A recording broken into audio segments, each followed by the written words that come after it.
Puji Tuhan, Tuhan Yesus memberkati kita semua. Ada tepuk tangan untuk Tuhan Yesus.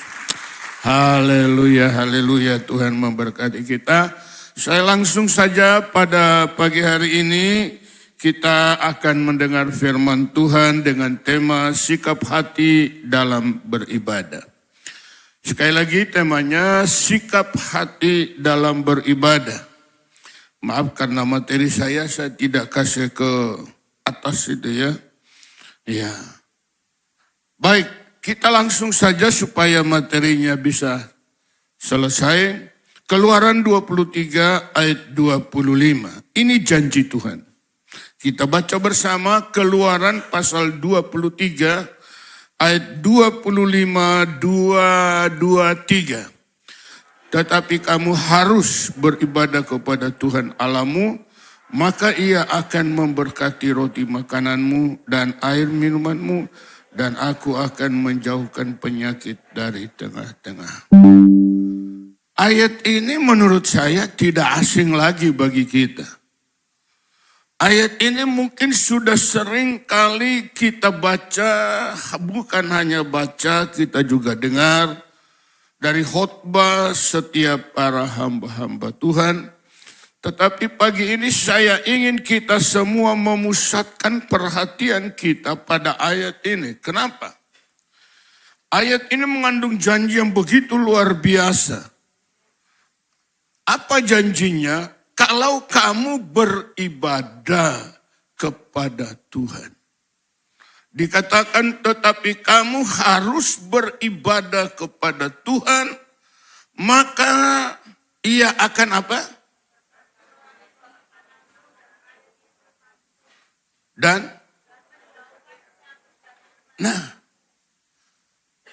ayat ini terkadang kita membacanya, tetapi belum mengalaminya. Sepertinya janji ini bertolak belakang dengan keadaan kita. Kita sudah ibadah begitu ngotot, mungkin juga tidak pernah absen. Tetapi janji Tuhan diberkati roti makananmu, air minumanmu, kok rasanya jauh sekali. Apakah salah ayat ini? Enggak, saudara. Langit bumi akan lenyap, tetapi firman itu kekal. Jadi ayat ini benar. Lalu persoalannya terletak di mana? Karena kita sudah beribadah. Ya memang tidak semua orang ada yang beribadah yang serius memang diberkati Tuhan. Tetapi ada juga sebagian yang mungkin bertanya-tanya dalam hati kita. Loh saya ayatnya berkata begini, kenapa saya kok enggak mengalami? Letak kekeliruannya di mana? Jawabannya itu tema kita, sikap hati dalam beribadah. Sikap hati kita pada waktu ibadah itu seperti apa? Kalau kita beribadah dengan tidak semangat, masa sih diberkati? Kalau kita beribadah hanya sekedar datang ke gereja, tidak serius, masa sih diberkati? Kalau saya seperti itu, nanti kita pelajari terus. Nah saudara Bapak Ibu, persoalannya di sikap hati kita. Pada waktu kita beribadah, kita lihat di dalam Injil Matius, pada pasal 5 ayat 8. Matius pada pasal 5 ayat 8. 2, 3. 15, sorry. Saya yang salah. Matius bukan 5, 15. Makanya berbahagia langsung kaget saya. Matius 15 ayat 8. 2, 3. Bangsa ini memuliakan aku dengan padahal wah ayat ini jangan terkena ke kita. Jangan sampai kita ibadah itu hanya mulut kita menyanyi, tapi hati kita tidak di situ. Oleh karena itulah ibadah kita ayat 9 kita baca terus ayat 9. 2, 3. Percuma mereka beribadah kepadaku, sedangkan ajaran yang mereka ajarkan ia perintah manusia. Ada orang yang beribadah itu hanya sekedar ikut-ikutan, asal-asalan. Tuhan bilang percuma. Mau ibadah di satu hari Minggu itu 7 kali. Kalau ibadahnya cuma sekedar hadir, tidak fokus, percuma. Jadi karenanya sering kali kita berpikir, firman-Nya berkata kalau kamu ibadah, roti makan diberkati, air minum diberkati, penyakit dijauhkan. Kok saya kok jauh sekali berkat itu. Di mana berkat itu? Nah terkadang kalau gembala bersaksi kok hebat sekali. Sombong benar. Nah akhirnya jadi begitu. Dipikir sombong. Padahal Tuhan berkata, saksikanlah kebesaran Tuhan. Jadi kalau Anda malu menyaksikan kebesaran Tuhan, jangan heran terputus itu berkat. Saya saksikan terus orang bilang sombong, orang bilang apa. Ya silakan itu pendapat masing-masing. Tapi saya tetap mengagungkan Tuhan. Ya. Percuma bangsa ini memuliakan aku dengan bibirnya saja. Padahal hatinya jauh daripadaku. Jadi ibadah itu ada ikatan erat dengan hati. Kalau Anda sekadar hadir dalam ibadah, ngelamun di kursi gereja, saudara sekalian yang lain serius, Anda masa bodoh, lalu pulang ingin diberkati Tuhan. Ketika hamba Tuhan menurunkan berkat, minta berkat dicurahkan. Itu bukan omong kosong. Tetapi mereka yang serius ibadah, berkat itu turun atasnya. Tetapi kalau mereka hanya bibirnya memuji Tuhan, hatinya jauh, ya apa yang dapat? Gak ada. Kenapa saya tergerak membahas ibadah ini? Supaya kita mengerti.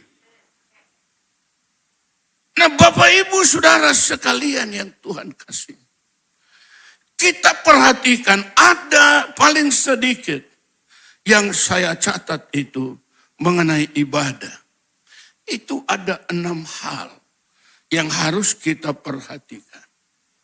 6 hal dari sikap hati dalam kita beribadah. Pertama, tulus dan sungguh-sungguh. Jadi kalau Anda mau beribadah, kita harus benar-benar tulus di hadapan Tuhan. Karena itu Anda mesti datang dengan hati yang jujur dan jangan asal-asalan. Bagaimana ibadah diberkati? Datang aja asal-asalan. Ya. Saudara, datang ibadah itu Anda sudah harus sungguh-sungguh. Saya sering menyaksikan tentang ibadah di Malaysia karena saya diundang paling sedikit 1 tahun 1 kali. Mereka minta 1 tahun 2 kali. Waduh, saya juga sibuk di Indonesia, saya bilang. Padahal kalau dipikir, saudara, pulang dari Malaysia itu, kalau kita lihat materi, itu sangat, dalam ukuran saya, sangat banyak. Bawa uang. Ya. Tapi saya bilang, saya nggak bisa kalau satu tahun 2 kali, 1 kali aja cukup. Ya. Macam apa katanya? Ya memang begitu, kita sibuk. Ya. Kita sibuk.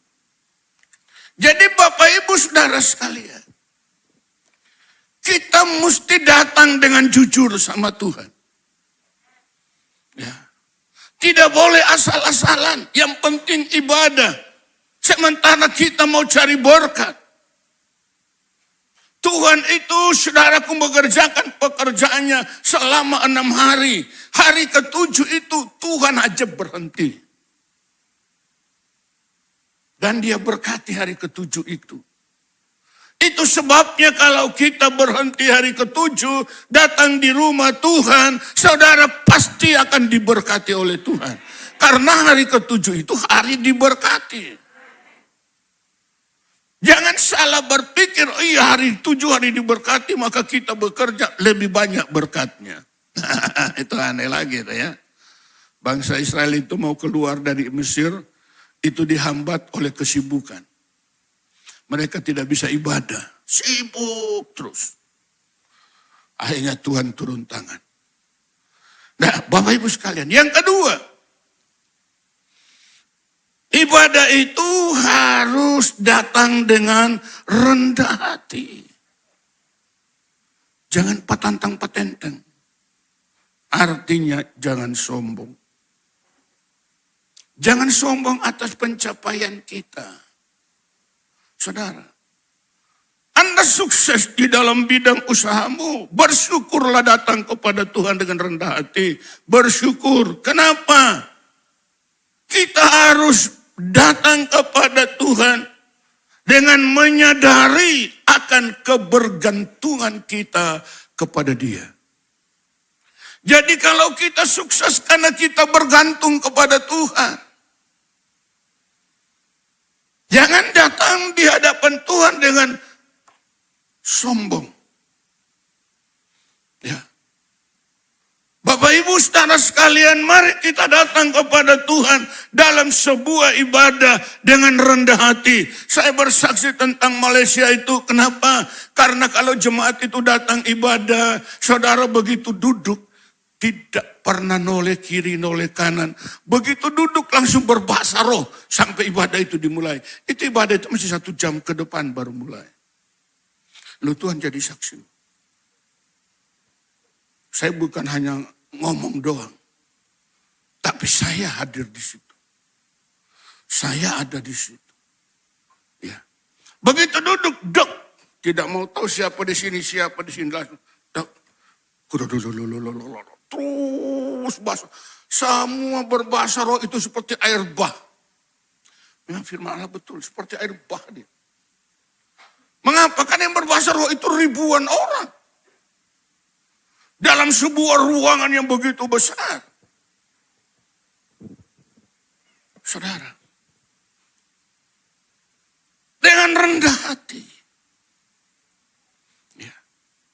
Saya sudah saksikan mereka yang gosok WC itu, saya pikir ya pengerja biasa. Tahu-tahu jemput saya makan siang, mobil mewah. Lalu saya tanya sama teman sebelahnya, pastor ini siapa? Oh itu pengusaha real estate di Kuala Lumpur, paling terkenal dia. Loh, tapi tadi gosok WC, saya bilang. Dia bilang, memang kami begitu. Kami ini bergiliran gosok WC. Jadi enggak dikasih orang-orang, mereka pengurus yang bergantian gosok WC. Karena ini Tuhan punya, kata dia. Wah hebat. Ya, hebat. Bapak Ibu saudara sekalian, datang dengan rendah hati. Di gereja, semua kita sama. Tidak ada yang tinggi, tidak ada yang rendah. Walaupun postur kita yang tinggi, ada yang rendah. Ya. Tetapi di hadapan Tuhan kita sama. Ya. Tidak ada kaya, tidak ada miskin. Di hadapan Tuhan kita sama. Rendah hati. Jadi kalau kita datang di ibadahnya biasa-biasa saja, memang gak dapat apa-apa. Itulah sebabnya sekali saya katakan, Tuhan gerakan saya jelaskan tentang ibadah itu. Karena banyak orang jadi bersungut-sungut dalam ibadah karena dia nggak ngerti. Ibadah itu seharusnya seperti apa? Poin yang ketiga tentang ibadah. Sikap hati dalam ibadah. Fokus. Yang ketiga itu fokus dan hormat. Jadi kalau ibadah itu jangan disibukkan oleh hal-hal yang lain. Anda mesti fokus. Kita mesti memusatkan pikiran dan hati kepada Tuhan. Pusatkan pikiran hati saudara kepada Allah. Jangan disibukkan dengan HP-mu. Ya, memang bagusnya itu kita nggak usah pakai HP di gereja. Tapi kok Pak Pendeta pakai itu iPad? Atau kita pakai kembali ke Alkitab lagi ya. Bapak Ibu, enggak masalah. Tapi benar-benar Anda jujur di hadapan Tuhan. Datang dengan jujur, datang dengan tulus. Datang dengan rendah hati. Jadi kalau pakai HP betul-betul dipakai untuk pekerjaan Allah. Jangan saudara saya berkhotbah, saudara khotbah di HP, balas WA, ya, atau WA-in orang, nanti jam sekian saya keluar dari gereja, kita makan bersama. Oh, kelihatan bagus tapi Anda tidak konsentrasi dengan Tuhan. Ya. Jadi fokus. Fokus itu memusatkan pikiran dan hati. Fokus. Kalau Anda ibadah, Anda mesti fokus. Pusatkan pikiran dan hati saudara hanya kepada Tuhan. Itu ibadah. Sikap hati kita dalam hal beribadah. Terkadang saya lihat sikap hati kita beribadah itu sepertinya nggak ada apa-apanya. Jadi di gereja itu hanya sekedar ikut rame-rame saja. Minggu harus ibadah. Tapi kalau ibadah saudara mengikuti poin-poin ini, saya percaya kita semua akan berubah. Karena janji Tuhan harus genap. Harus kamu beribadah supaya roti makananmu diberkati, air minumanmu diberkati, penyakit dijauh. Tetapi kenapa saya katakan tadi sepertinya jauh di sana? Tidak bisa kita gapai berkat itu. Padahal ibadah kita, oh hebat. Tidak pernah absen. Karena itu saya katakan, di mana letak kekeliruannya? Sikap hati. Jawabannya singkat aja. Sikap hati kita dalam hal beribadah. Ini rasanya tidak pernah dibuka ya. Hormati Tuhan, hormati kekudusan Allah. Kalau kita beribadah, kita harus hormati kekudusan Allah. Karena dia hadir di sini. Dia Allah yang maha kudus. Firman Allah berkata, kamu harus kudus karena aku kudus.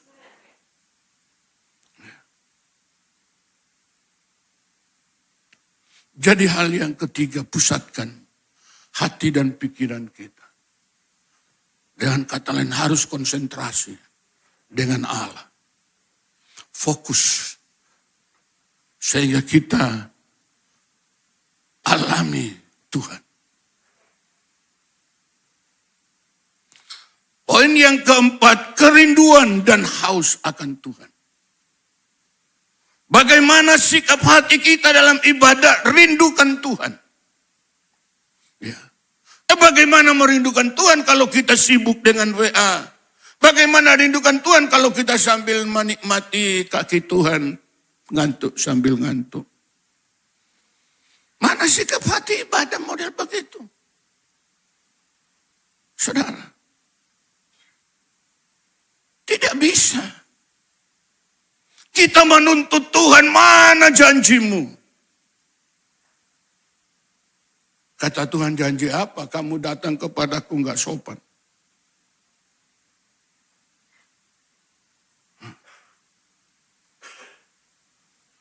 Jadi datang dengan kerinduan.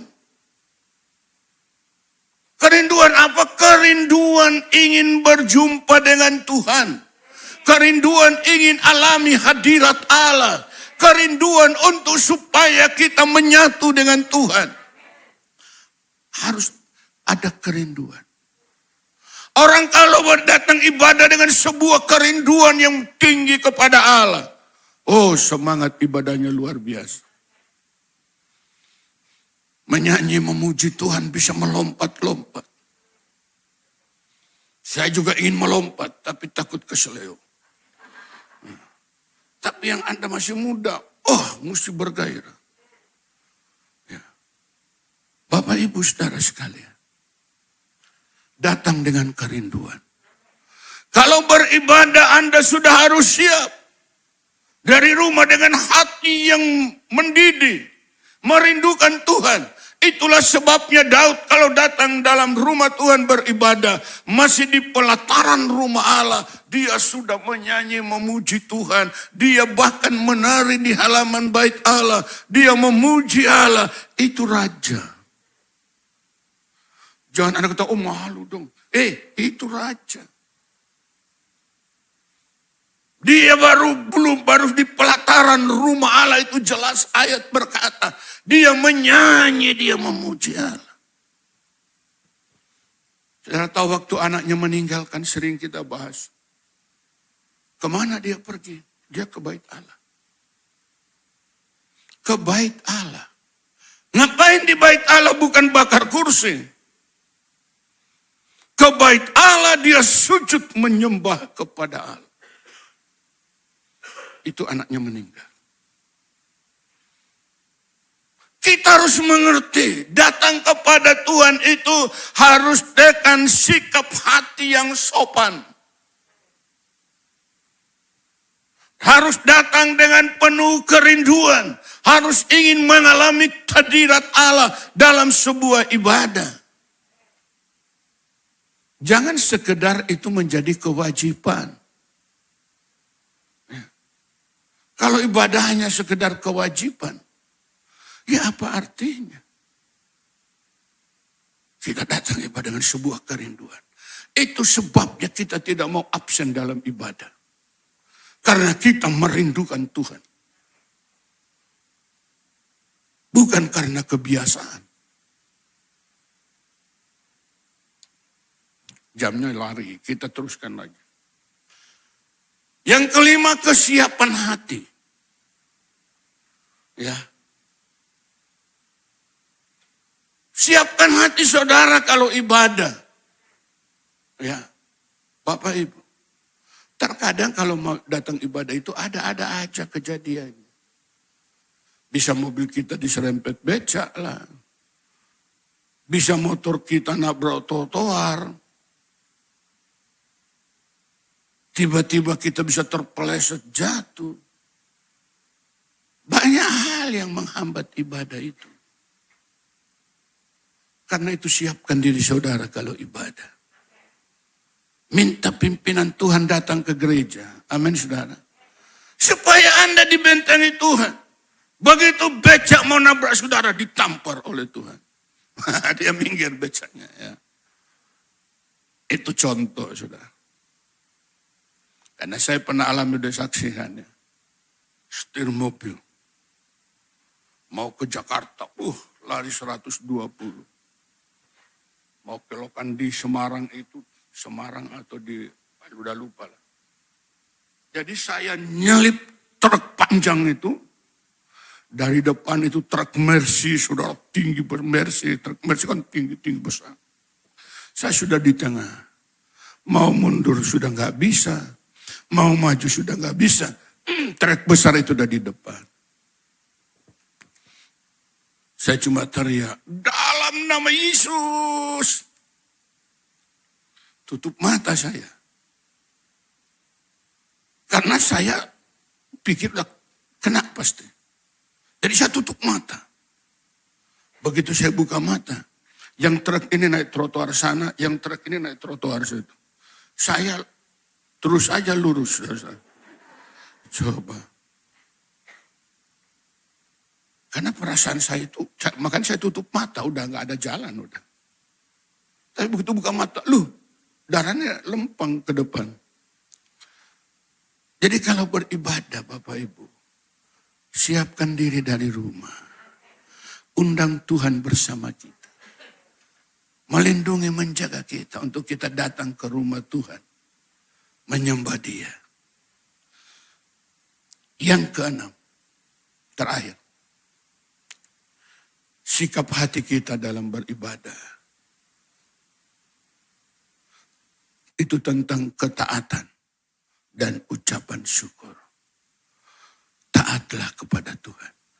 Apa artinya Anda ibadah kalau tidak mentaati perintah-perintah Tuhan? Apa artinya kita mendengar firman Allah kalau kita tidak lakukan dalam hidup kita? Apa artinya firman Tuhan kita dengar kita tidak taati? Ketaatan. Serta ucapan syukur. Apa maksudnya? Yaitu mempersembahkan seluruh tubuh, jiwa, dan roh kita kepada Tuhan. Itulah ibadah kita yang sejati. Mempersembahkan tubuh. Jadi persembahan tubuh Roma pasal 12 ayat 1. Coba kita baca dulu. Roma 12 ayat 1. 2, 3. Karena itu saudara-saudara, demi kemurahan Allah, kami menasihatkan kamu supaya kamu persembahkan tubuhmu sebagai persembahan yang hidup, yang kudus, dan yang berkenan kepada Allah. Itu adalah ibadahmu yang sejati. Mempersembahkan apa? Sebagai. Jadi saudara, kalau dulu bangsa Israel mereka datang beribadah itu mereka bawa seekor binatang dipersembahkan. Kita sekarang enggak. Kita datang membawa persembahan tubuh kita. Tubuh kita ini sebagai persembahan yang hidup dan apa? Jangan lupa. Bukan cuma bawa tubuh kita, ya Tuhan saya persembahkan tubuh saya sebagai korban. Tapi Tuhan katakan, wah enggak layak. Karena persembahan tubuh yang hidup dan kudus. Jadi ibadah itu bukan sekedar datang begitu saja. Tapi kita membawa tubuh, persembahan tubuh jelas itu dikatakan. Seluruh tubuh kita persembahkan kepada Tuhan. Dengan kekudusan. Hidup kudus. Saudara bisa bayangkan kalau itu yang kita lakukan dalam ibadah kita. Saya percaya akan terjadi pelipat gandaan dalam kehidupan setiap pribadi kita. Berkat Tuhan akan melipat ganda dalam kehidupan setiap pribadi. Kita datang mempersembahkan tubuh kita sebagai korban yang hidup dan kudus kepada Allah. Yang sudah memelihara kita dari hari ke hari, yang sudah memberkati kebutuhan kita, yang sudah memberkati mata pencarian kita, yang sudah memberkati perusahaan kita, yang sudah memberkati rumah tangga kita, yang sudah memberkati hidup pribadi kita. Itu Tuhan. Oleh karena itu, setiap orang beribadah itu ada ukurannya.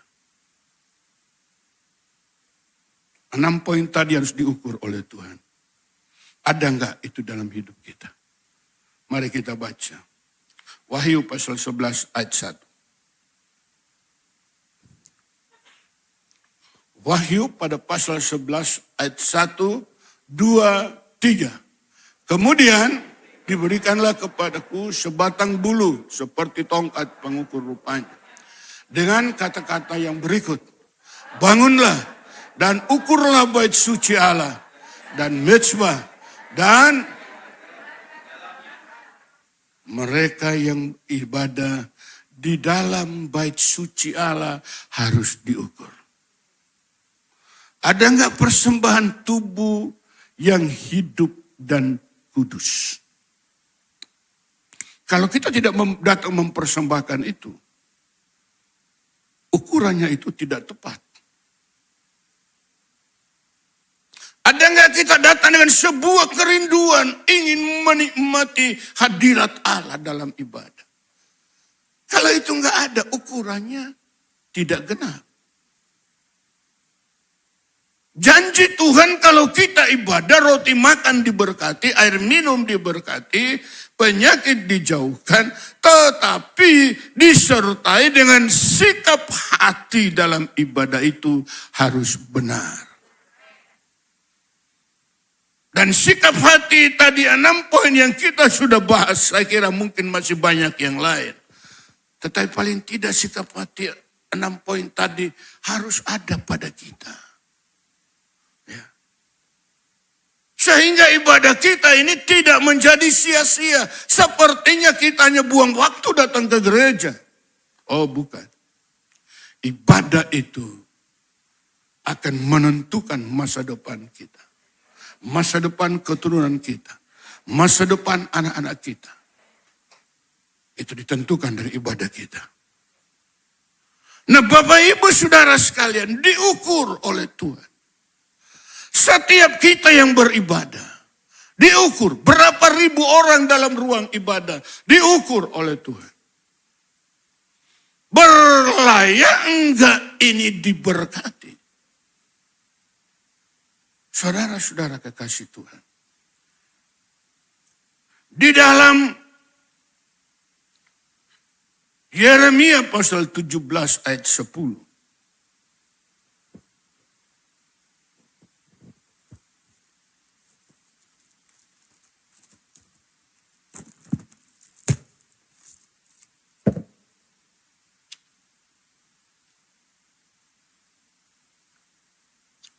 Baik kita baca Yeremia 17 ayat 10. 2, 3.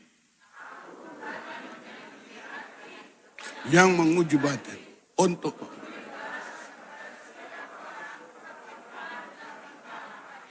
setimpal dengan hasil perbuatan. Nah saudara lihat. Jelas itu. Tuhan menyelidiki hati kita. Ibadah Anda, kita semua ini fokus enggak sama Tuhan? Tuhan lihat hati. Tuhan menyelidiki hati. Bapak Ibu Saudara sekalian. Jadi kenapa kita sudah begitu rupa beribadah, tetapi kita tidak mendapat, sepertinya kita tidak mendapatkan dampak apapun dari ibadah itu. Kita harus mengerti bahwa Tuhan menyelidiki hati kita di saat kita beribadah. Tuhan menguji batin. Untuk apa? Untuk memberi balasan. Untuk memberi balasan kepada setiap orang setimpal dengan tingkah langkah. Jadi seperti apa sikap saudara dalam ibadah saat ini? Sungguh-sungguh atau sekedar? Atau sambil ngantuk sedikit-sedikit? Saudara ya. Paling kalau ngantuk sedikit-sedikit, Tuhan cuma tertawa. Ya, kasihan. Bapak Ibu, ya saya sampaikan dengan gurau, tapi ini serius, saudara. Ya, serius. Karena Tuhan ukur ibadah kita. Ya, semua diukur oleh Tuhan. Bukan soal masalah lahirianya, tapi hatinya. Tuhan menyelidiki hati. Makanya seringkali saya katakan Eliab itu sayang sekali. Seharusnya dia jadi raja, tapi enggak jadi raja. Gara-gara hatinya tidak fokus sama Tuhan. dibatalkan oleh Tuhan. Bapak Ibu, ada ayat firman Allah, aku menyesal mengangkat Saul jadi raja. Jangan sampai Tuhan menyesal melihat cara kita beribadah. Ya. Jangan sampai. Kenapa Bapak Ibu sekalian? Karena Tuhan menyelidiki hati setiap orang, menguji batin setiap orang. Untuk apa? Untuk memberi balasan kepada setiap orang setimpal dengan tingkah lakunya. Jadi kalau kita hanya di gereja main HP, saudara cuma WhatsApp, atau saudara main game di dalam gereja, saudara-saudara, maka balasan Tuhan pasti ada. Setimpal dengan tingkah langkahnya, setimpal dengan hasil perbuatannya. Ada. Jadi ibadah itu karenanya harus tulus. Ibadah itu karenanya harus fokus. Ibadah itu karenanya harus serius. Ya. Supaya kita benar-benar menjadi umat kesayangan Allah. Kalau sudah umat kesayangan Allah, saudara, dimanapun Anda berada, Anda tetap diberkati Tuhan. Karena umat kesayangan. Bangsa Israel itu umat pilihan. Oleh sebab itu walaupun di padang pasir yang tandus, tetapi mereka hidup berkelimpahan. Kenapa? Karena berkat kita bukan bergantung kepada bumi ini. Berkat kita berasal dari sorga. Saudara, seringkali saya katakan ekonomi dunia boleh goncang. Tetapi ekonomi anak-anak Tuhan dijaga oleh Allah. Ya. Ekonomi anak-anak Tuhan dipelihara oleh Tuhan. Ya. Saudara kekasih di dalam Yesus Kristus Tuhan. Biarlah kita perhatikan, oleh karena itu firman Allah, latihlah dirimu beribadah. Dilatih seperti apa? Ya serius. Latihlah ibadah serius. Latihlah ibadah kamu bukan hanya di silent, dimatikan aja. Ya. Supaya tidak mengganggu konsentrasi kita. Tapi nggak bisa dimatiin Pak Pendeta. Kenapa? Ya kan saya baca Alkitab. Di HP. Oke dah. Ya. Karena ini sekarang sudah musimnya, jadi saya tidak bisa larang. Tapi Anda harus jujur sama Tuhan. Poin keempat tadi, harus jujur. Ya. Ibadah disertai dengan kejujuran. Jangan ada kemunafikan di antara kita. Baik saudara, Bapak Ibu sekalian. Biarlah kita mempersembahkan seluruh hidup kita. Kita baca aja Roma 12 ayat 1 sekali lagi. 2, 3. Karena itu saudara-saudara, demi kemurahan Allah aku memperingatkan kamu, supaya kamu mempersembahkan tubuhmu sebagai persembahan yang hidup, yang kudus, dan yang berkenan kepada Allah. Itu adalah ibadahmu yang sejati. Terakhirnya, beribadahlah dengan sikap hati yang benar. Maka Tuhan akan menggenapi firman-Nya. Berkat Allah turun atas kita semua. Di dalam nama Tuhan Yesus Kristus.